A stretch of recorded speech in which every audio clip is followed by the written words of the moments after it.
All right, if you've followed me for any amount of time, you know I'm a big transportation junkie.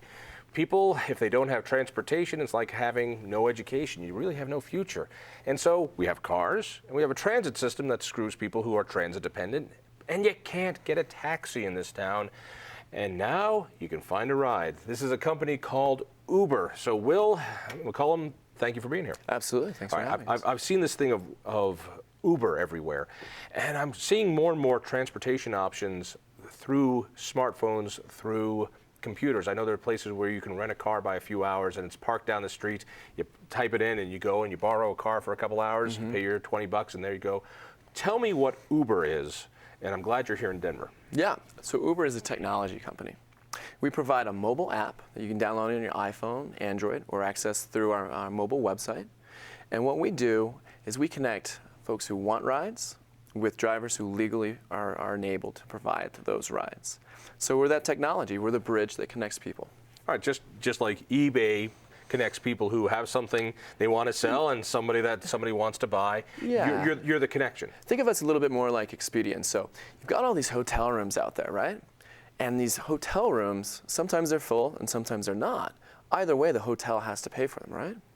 And then you've got all these folks out there, they want to just stay the night, but they don't want to pay exorbitant prices and they want the ability to choose for themselves, right? So what we do is we partner with local small businesses, our partner drivers, luxury limousine companies. Sometimes the cars are full, but most of the time they're not. But those assets, they're still paying for them. They're still trying to run their businesses. Folks need rides. We're that conduit that bridges the two together. It's price line for cars with drivers. That's exactly right. So in other words, it's sitting empty. I'd rather get something rather than nothing, and you help me connect with them. That's right. Now this is cool. So you've done it for me. You go on the app. You say, here I am. Here's where I want to go. How much is it going to cost me? And it says it's going to cost you this much. How long will it take for one of your drivers to get here and pick me up? Well, we're working on it, but right now we're averaging about 7 minutes here in Denver. 7 minutes. Yeah, and we're still working on that. And you'll take me anywhere. We'll take you anywhere you want to go. Anywhere. Anywhere. You want to go to Vail? Let's go to Vail. Really? Oh, yeah. How much to Vail, by the way? Vail's a very competitive rate. Depends on traffic and weather conditions, obviously. But yeah, that's going to be about $400. All right. But the average fare here is about $25. All right, so you get around town. And these are not taxi cabs, are they? These are, what are they? Luxury limousines, and that's the way that they're... What do you mean luxury limousine? What does that mean? At the very minimum, you should expect a 2007 and newer Lincoln Town Car. Always black. That's Uber. Always black. Always black. We not only are reliable and convenient, but we've got a bit of style, a bit of flair as well. If I wanted one with flames on the side, could I get that? We're going to leave the flames up to you guys, but we'll provide the luxury limousine ride. And you don't, again, these are not your cars. Absolutely. You don't own them, you don't drive them, you don't run the company. You are a connection service to make sure that this service comes here. And what if this guy gives me bad service? Well, let us know about it. That's positively why we're here. So customer service and transparency, those are two of our very core values. So if we've got drivers who we're partnering with that aren't providing a 5-star service, every driver is rated on a 5-star platform. And if you're not getting that 5-star service, we want to know about that. So we're continuing. And is there a feedback mechanism in the program? Positively. You can leave feedback. So in other words, the same way when I buy an Amazon book, I can rate it. I watch a Netflix movie, I can rate it. Same thing here. Exactly. Once you're done with that ride, you've got the ability to rate the driver, submit feedback, and then as well, we've got an email address that you can always reach us at. All right, let's get into the fun part of this. Let's do that. Colorado and Denver has probably one of the best monopolies of taxi cabs ever. For about 50 years, we have had the same amount of taxi cab companies since Truman was president. And then in the 80s and 90s, there were a couple reforms that allowed a cab company in here and a cab company in there. Right. But still, we have a few cab companies, and there's a limit to how many we can have. And they've been very good at protecting their turf. And it's maddening because the PUC, which stands for the Public Utilities Commission, that oversees these cab companies, the cab companies want no competition. So instead of actually competing for your business, it's a whole lot easier to make sure nobody else can have a taxi cab. I'm guessing they're not happy about this because this looks like it competes with them. They're not taxi cabs, they're luxury limos that will come and pick you up where you are and take you to where you want to be, probably at any hour, day and night, I'm assuming. Absolutely. All right. So the cab companies, the cartel, and they are a cartel, I can't imagine, are happy about this. They don't want you here, do they? It's a regulated oligopoly, and as you mentioned, in the last 50 years, that model hasn't changed very much. But we're making it change. What we do is we provide a reliable, convenient, and efficient way for rides and transportation. Transportation is our main game for the whole city of Denver and then eventually more areas. We want to make this service more readily available. We want to be in every neighborhood. We don't want to discriminate based on where you are or who you are for that very matter. Everyone has access now to reliable, convenient, and stylish transportation. And that's where it's a game changer. That's what we're so proud of, and that's what we're fighting for here. You know, I remember predicting when I was on the RTD board years ago, I said, this is ridiculous that we drive these lumbering things through the streets, and instead of giving the subsidy to the transit-dependent person and allow them to choose the bus or the taxi cab or a carpool for profit, or heaven forbid, they buy their own damn car. We said give the money to the system, and then the system tries to approximate what we think would be good for them. We don't empower transit-dependent people in the same way we don't empower parents of students to choose their own schools. But this is starting to get there, and that people say, I want to go from here to here. Well, you can do that on a taxi cab, but there's taxi cabs, we don't know where they are. You know, they're not always there, and there's a shortage of them. The PUC says there's no shortage. That's why we're not letting any more in. And how un-American, how truly fascist is that when they say you can't open a business. Imagine if I wanted to open up a restaurant or a dry cleaner or any other business, if the government said, you're not allowed, we've got too many. People would riot, but when it comes to taxi cabs, people are complacent, and it's mind-boggling. You know, at the federal level, if we had monopolies running the show and very clearly exerting influence, let's say, you know, people would be up in arms. But at the state level, somehow that's allowable. Let's not make any mistake here. These proposed rules changes do not improve safety. They don't improve efficiency. Then they're not pro-innovation. And I refuse to believe that as a resident here in the state of Colorado, as a transplant, as we're called, and the newly arrived residents, Colorado is an innovative place, and people are moving here because they believe in the future of this state. Let's talk about rule changes. Please, all right, so let's talk about it. Here's what's going on. The PUC can't stop you right now. Correct. You can't be stopped. We are legal. We're legal.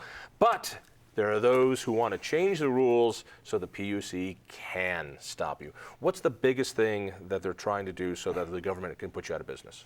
It's threefold. So we've got three different points of the rules changes. So the first one, that's one of the most damaging, is it redefines who we are. We're a technology company. At our heart, that's what we do. We enable efficiency. What they want to do is change the definition of a motor carrier that would box us into their definition, bring us under the purview of the PUC, and then we'd be subject to those licensing procedures.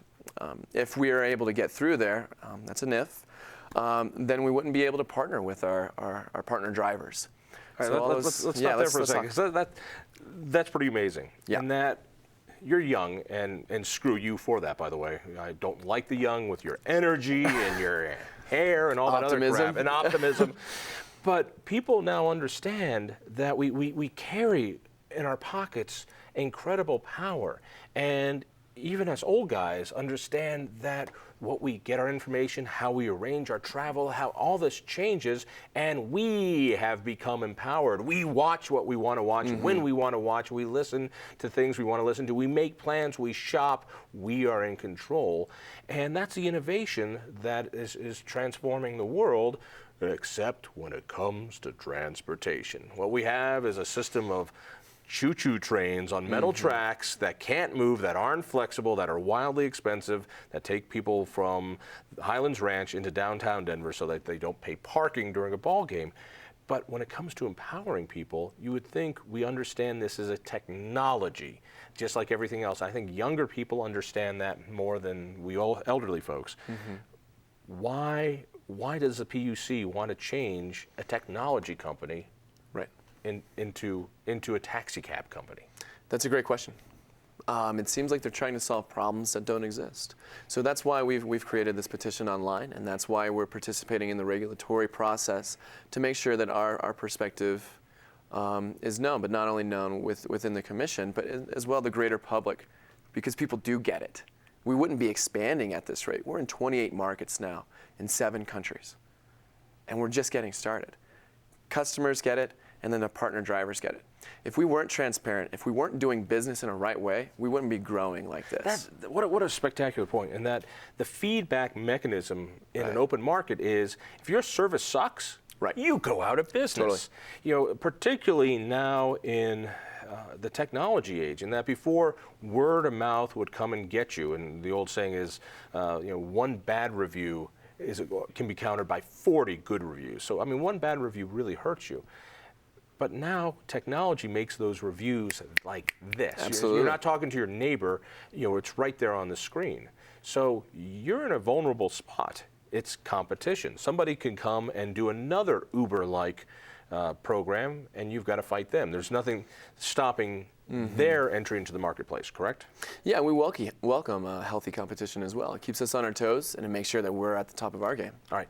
What are the other, real quickly, we're going to run out of time. Yeah, no worries. What are the other things that, I'm assuming it's the cab companies that are behind It's these. taxi protectionism at its core. Yeah. And at its finest. It's corporate welfare Absolutely. at its core. Whether you're an R or D, a liberal or conservative, progressive, libertarian, doesn't matter. wrong. It's government choosing winners and losers and messing in the marketplace because they're in and they've got a lockhold. All right, real quickly, what are the other things that they're trying to do? Trying to change the way that luxury limousines can position themselves. So it would essentially make our partner drivers, if you're within 200 feet of a hotel, motel, bar, restaurant, and get this, taxi stand, then you can't be there. So basically, they can't stage themselves anywhere where people are. You talk about competitive advantage. All right, let me that's see, a competitive let me see if I got advantage. this right. Right. I can pull up and drop my friend off at a bar or a restaurant or whatever, drive away. Your guy, under this rule change, can't. Well, we can make that drop off, but then we got to log off the system, and then we got to drive all the way out of that area before we can log back on the system in order to get a ride. So in other words, if there's somebody there who wants a ride, they can't do it. They can't do it. That's All correct. right, I'll tell you what, people want to get involved. Totally. It's ridiculous that you have to petition your country, your government, for permission to start a business. But if people do, what do you want them to do? What's the call to action? Yeah, absolutely. Just go to our website through uber.com, and then you can find your way to the Denver website. Uber.com, spell it. UBER. .com. That's it's not that hard. Nope. And there's a petition there Yes. to say, please, let this company exist. 2,500 signatures already. And what we're trying to do is rally the support of our clientele and make sure that the state, the governor, knows that Uber's here to stay. Even if you don't use this, even if you don't take a taxi, get online, do this, save a little bit of technology, save the future. Thank you so much. Well, I appreciate it. Appreciate you tuning in. Listen for me on KHOW Radio, and see you next week.